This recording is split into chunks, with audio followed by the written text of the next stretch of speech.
నేడు మాజీ మంత్రి సీదిరి అప్పలరాజును పోలీసులు కస్టడీలోకి తీసుకొనున్నారు. Palasa junior civil judge court సీదిరిని ఒక్కరోజు పోలీస్ కస్టడీ అనుమతించింది. ఉదయం 10 గంటల నుంచి సాయంత్రం 5 గంటల వరకు విచారించనున్నారు. గత నెల 10న జరిగిన రోడ్డు ప్రమాదం కేసులో అప్పలరాజు రిమాండ్లో ఉన్నారు.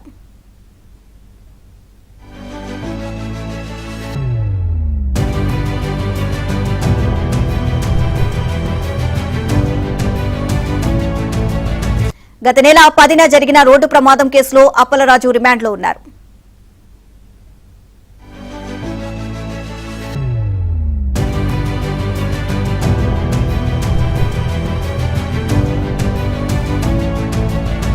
గత నెల 10న జరిగిన రోడ్డు ప్రమాదం కేసులో అప్పలరాజు రిమాండ్లో ఉన్నారు.